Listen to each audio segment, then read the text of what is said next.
Let's get to the word this morning. I'm going to Genesis chapter 1. Genesis 1. Genesis 1. If it is your custom, I invite you to stand. I'm going to read just a bit from the scriptures. Genesis 1, verses 1 through 12. I'm reading, in this case, from the NIV. Genesis 1, 1 through 12 from the NIV. And the scripture says, "In the beginning, God created the heavens and the earth. Now the earth was formless and empty. Darkness was over the surface of the deep. And the Spirit of God was hovering over the waters. And God said, 'Let there be light.' And there was light. God saw that the light was good, and God separated the light from the darkness." Verse 5. God called the light day, and the darkness God called night. And there was evening, and there was morning the first day. And God said, "Let there be a vault between the waters to separate water from water." Verse 7, so God made the vault and separated the water under the vault from the water above it, and it was so. God called the vault sky, and there was evening, and there was morning the second day. And God said, "Let the water under the sky be gathered to one place, and let dry ground appear." And it was so. Verse 10. God called the dry ground, the dry land, earth, and the gathered waters God called seas. And God saw that it was good. Then God said, "Let the land produce vegetation, seed-bearing plants and trees on the land that bear fruit with seed in it, according to their various kinds." And it was so. Verse 12, the land produced vegetation, plants bearing seed according to their kinds, and trees bearing fruit with seed in it according to their kinds. And God saw that it was good. So for the reading of the scripture, I want to preach just for a few minutes from the title, Bring Forth. Bring forth. You may have your seats. Genesis 1 is perhaps one of the most known chapters of the Bible. If we can quote anything, we can quote Genesis 1 and maybe 2. In the beginning, God created the heavens and the earth. And the earth was without form and void. Darkness was upon the face of the deep, and the Spirit of God moved upon the face of the waters. We know the words. We have heard them since we were children. We may have even memorized them. We may have taught them. And that familiarity is precisely the challenge of reading them. It's because we already know them. But Lent is a time when we are asked to slow down, to move through our experience with God, not acknowledging everything that we already know. Another way to say this is to sit with what we have and what we tend to rush past. Another way to say it is Lent invites us to pay attention. So this morning, I'm going to read just a few of those verses one more time, and I want you to listen as if you don't know the story. I want you to resist the impulse that we all have to fast forward to what we are certain that we already know. So linger with me just for a moment. Verse 9 through 12, I'm going to read that again for you. And God said, "Let the waters under the sky be gathered together into one place, and let the dry land appear." And it was so. God called the dry ground, dry land, some translations say earth. And the waters that were gathered together, God called seas. And God saw that it was good. Then God said, let the earth, the dry ground, put forth vegetation, plants yielding seed, and fruit trees of every kind on earth that bear fruit with the seed in it. And it was so. The earth, the dry ground, brought forth vegetation, plants yielding seed of every kind, and trees of every kind bearing fruit with the seed in it. And God saw that it was good. Genesis 1 is a creation account, but it is not the only creation account. Egypt has creation accounts, and Mesopotamia has creation accounts. Akkadian communities and African communities and indigenous communities across the globe all have creation stories. All have reached back toward the beginning and asked, who are we? And how did we get here? Because there is something deeply human about asking these questions of origin. Most of us want to know, from whence have we come? We could do a whole study on the various creation narratives, because it is easy to forget that the biblical narrative is a story among stories. But for those of us of the Christian faith, it is our story. It is how we make sense of the origins of the world as we know it, because origins tell us something. Not only are we curious about our own origins, but we are curious about the origins of other people too. Rarely do conversations, day-to-day conversations, go very far without somebody asking the question, where are you from? I know I'm not the only one who grew up in a household that if my parents heard me mention some new so-called friend that they hadn't met yet, there was a line of questioning that was coming. Who is this Tyrone? Who is Tanya? Who is this Terrence you've been talking about? Who are they and where do they live and who are their parents? Because origins tell us something about the person, about the family. Now, it is certainly not always the case, but we still ask because we want to know, where are you from and who are your people? I believe that the question of origins is what is underneath our colloquial query, who all gonna be there? You know how we do. Somebody asks you if you come in and you say, well, who all gonna be there? We're trying to get at who gonna make up what is the constitution of this gathering? In our children's formative years and their early adult years, we ask these questions, but because we're concerned about influences. We know that if you spend time with people, they will influence you and they will sway you in ways that you don't even know you're being swayed. So we want to know, from what circles is this person coming? And then in our adult years, we began to think about inheritances and futures. And who are you hooking up with in such a way that your inheritance or the foundation that has been laid for you, are they bringing something to enhance or are they putting your inheritance at risk?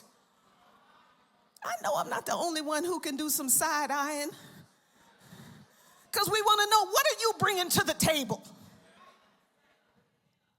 So creation stories help us. They are attempts to explain who we are, how we got here, and why we are here. What is remarkable about the Genesis account and all creation accounts really is there's no eyewitnesses. There was no one there who could tell the story. In the Gospels, we get eyewitness reports. We get Mark's report, we get Luke's report, we get Matthew's report. Someone knew someone who knew someone who knew someone who was there.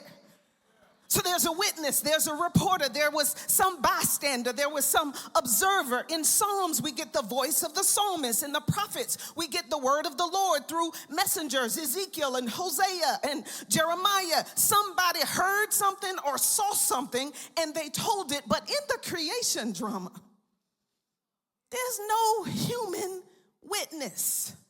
There's no reporter. There's no one who saw and testified. All we have is the account itself, recorded by somebody who weren't there. I think one reason we read it so quickly is because it's difficult, even impossible, for us to imagine a time before the beginning of time. It's abstract. All we know is the contemporary material world. We were born into an arrangement of time. Even before our birth or our lives, even before our birth, our lives had been ordered by time and by material, by that which we can see and feel and sense. So we are less acquainted with this primeval world, or what some call the time before time. How can we even imagine ex nihilo, out of nothing? How can we imagine that which is without form and void and shapeless? The creation story is addressed to hearers who believed in reading the sky and reading signs in the celestial realm. So it is in this context that the writer of Genesis paints a worldview that situates God as the creator of the celestial world, God as creator of the inhabitable world, God as creator of humankind, and God as creator of non-human inhabitants. The narrative without witnesses calls us to trust it, even if we can't trace it. It asks us for faith and deliberate attentiveness, not just to our own spiritual condition, but to what God created, to what God called good before humankind was here to call it anything else. Watch the text, it's there. Having set before us the sky and the water and the light and the darkness, the writer slows us down. And the writer says, and God said, let the waters under the sky be gathered together into one place, and let the dry ground appear. And it was so. God called the dry land earth, and the waters that were gathered together, God called seas. And God saw that it was good. God called the dry land earth. Dry, meaning lacking natural oiliness or moistness, drained of water, depleted of water, lacking customary moisture, dehydrated, dried out, dried up, desiccated. We may have dry skin or dry scalp that causes us to itch and scratch. Dry food at a restaurant means we're asking that it be served without the good stuff, the gravy and the butter. It can also mean something that is overcooked or overexposed to heat. Dry steak or dry chicken, dry wine is described as one lacking sweetness. The term dry is also used to describe something that is uninteresting, tedious, monotonous, unexciting, uninspired. Dryness can also mean unproductive, something or someone unable to produce creative results. Now hold all of that, because the text speaks to us not only as metaphor, but before it is a metaphor, it is talking about actual dry land, actual earth, the ground beneath our feet. Something tangible was created and separated. It was created as dry land or dry ground and separated from the waters and called earth.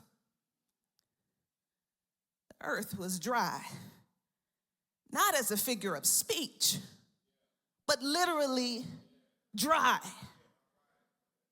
And even today, topsoil that has taken thousands of years to form is being depleted here in Indiana. One study shows that roughly 35% of cultivated areas in the state all have soil erosion. Wetlands that once filtered and held water are disappearing. Aquifers are being drained faster than the rainfall can fill them.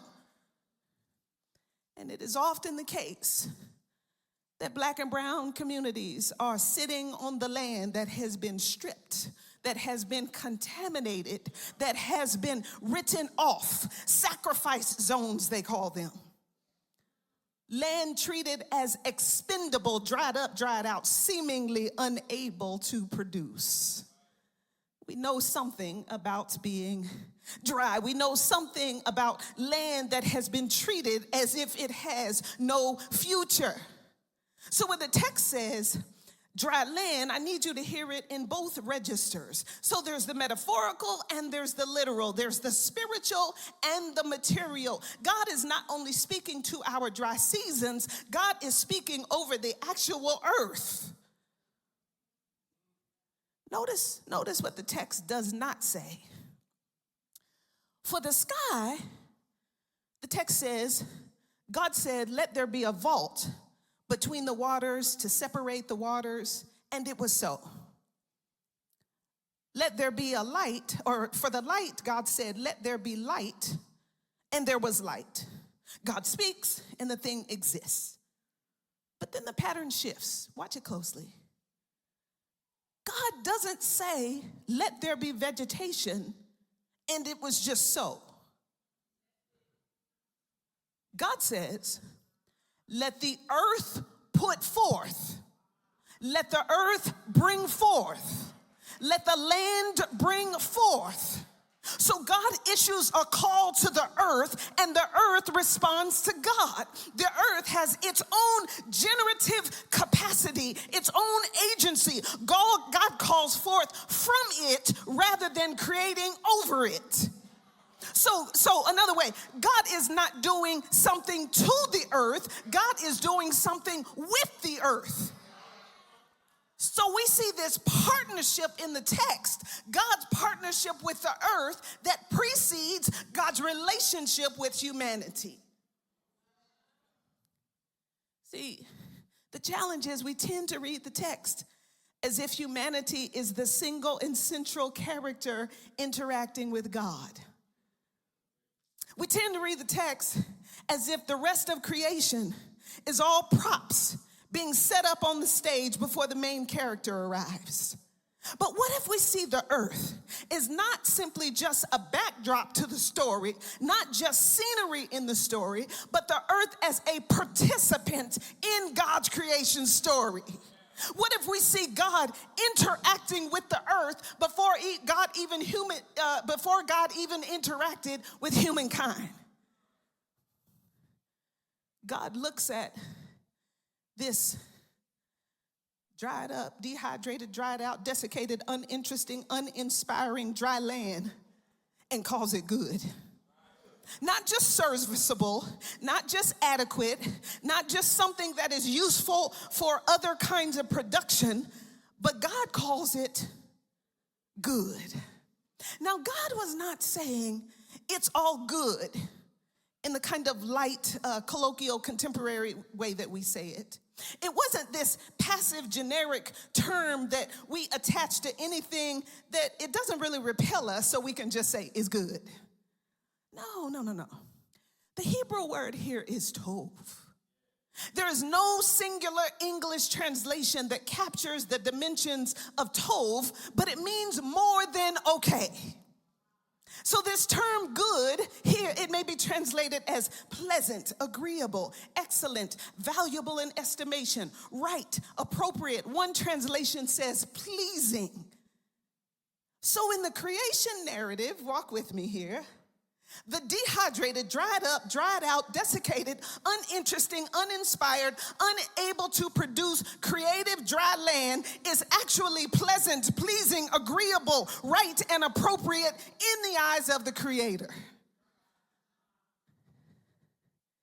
God looks at the dry land before there's a plant, before there's a flower, before there's a leaf, before a bud emerges, and God calls it excellent in its present state. God looks at the dried up, dried out, desiccated, dry land and calls it good.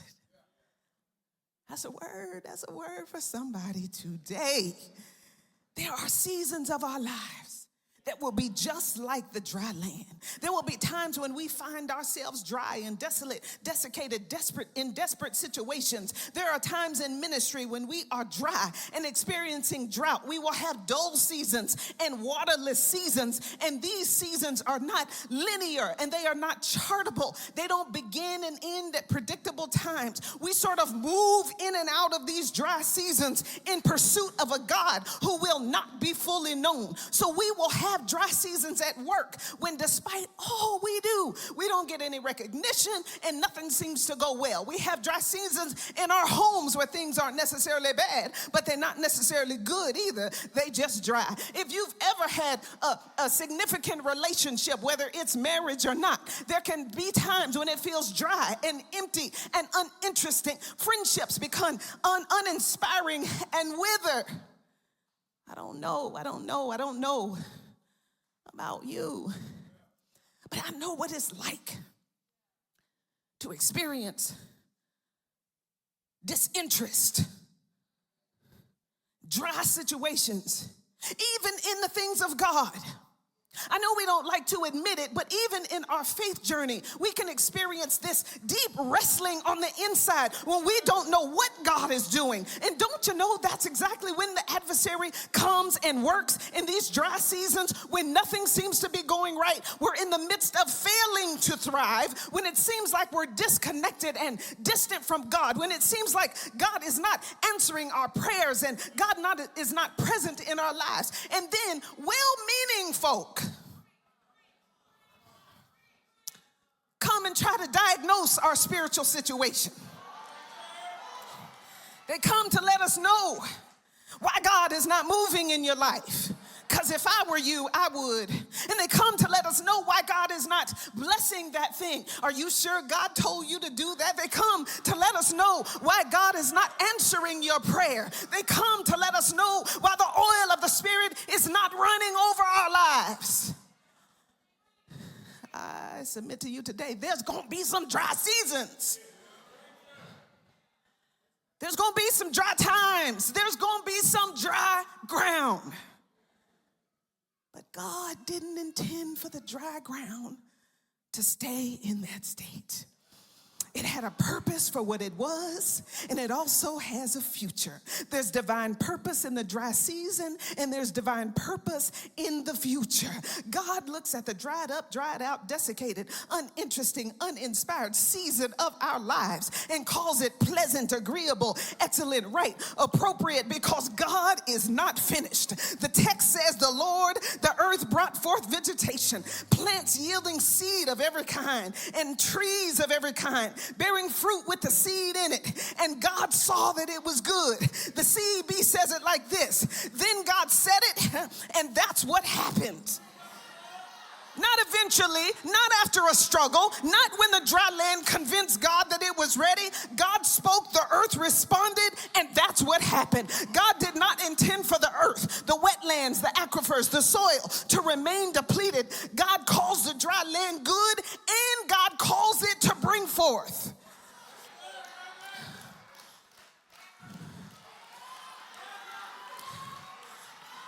So the generative capacity of the earth is not accidental or coincidental. The earth is not a resource to be exhausted. The capacity of the earth to generate, to bring forth seed and vegetation is the earth responding to God's call. You see, I'm amazed. No matter how long the winter is, and no matter how hard that ground gets frozen, the dry grass turns green again. The naked trees bear leaves again. The dormant flowers bud again. The earth responds to God's call to bring forth without hesitation. But when we treat the earth as a sacrifice zone, when we strip it, when we contaminate it, when we ignore it, we are in effect interrupting the conversation that began before humankind ever got here.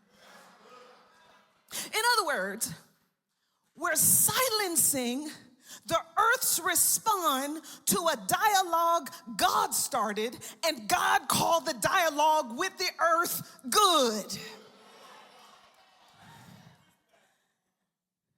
This is part of what Lent asks of us.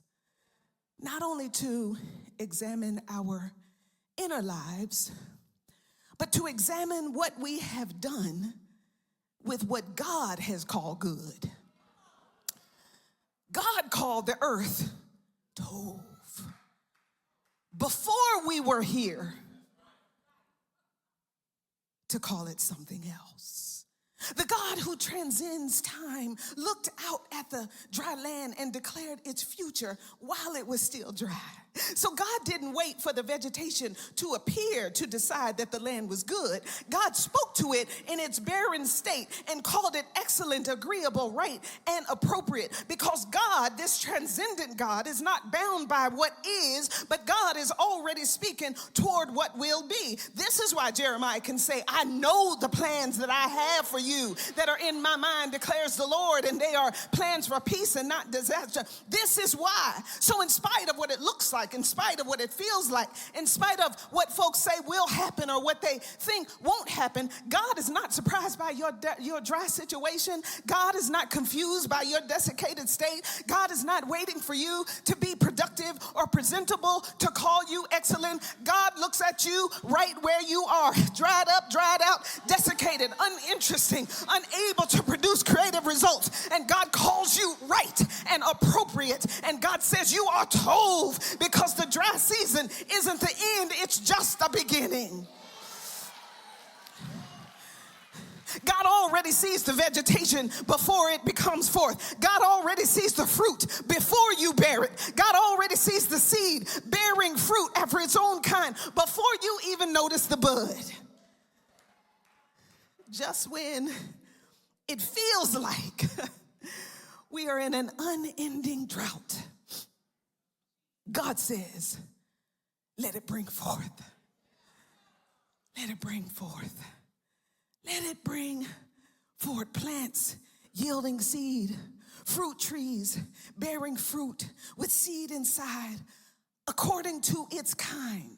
So the good in creation brings forth more good and produces after its own kind. The goodness in you reproduces as goodness in someone else, which reproduces as goodness in someone else. The gentleness in you reproduces as gentleness in someone else, which reproduces as gentleness in someone else. The joy in you reproduces as joy in someone else, which reproduces as joy in someone else. The endurance in you reproduces as endurance in someone else. The faithfulness in you reproduces as the faithfulness in someone else. The kindness in you reproduces as kindness in someone else and reproduces as more kindness in someone else. The love in you reproduces as love in someone else, which reduces as love in, you get it. I need you to know that the dry season is not the last season, and it ain't the only season.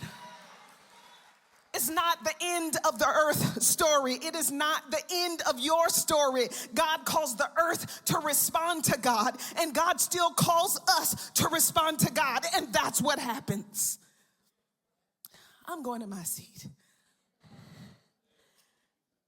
God first started talking to me from this passage, Genesis 1, over 25 years ago.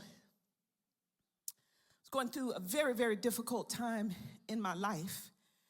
And through the years, I have slowly teased out, what is God saying to me?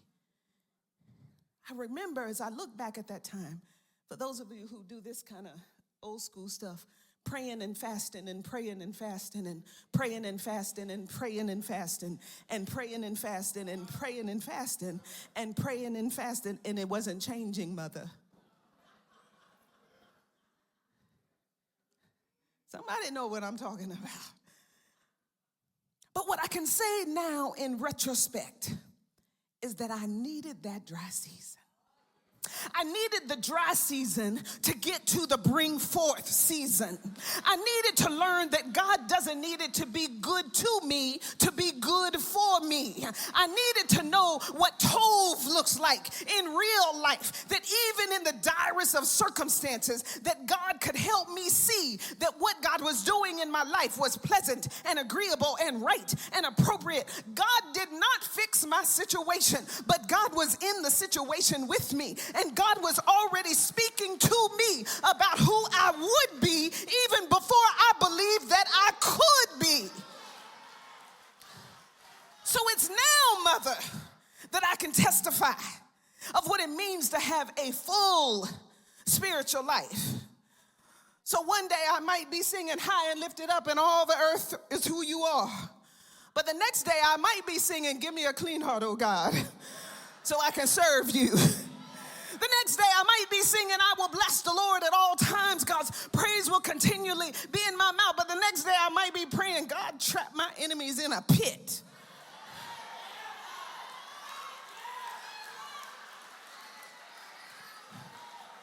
And I know that every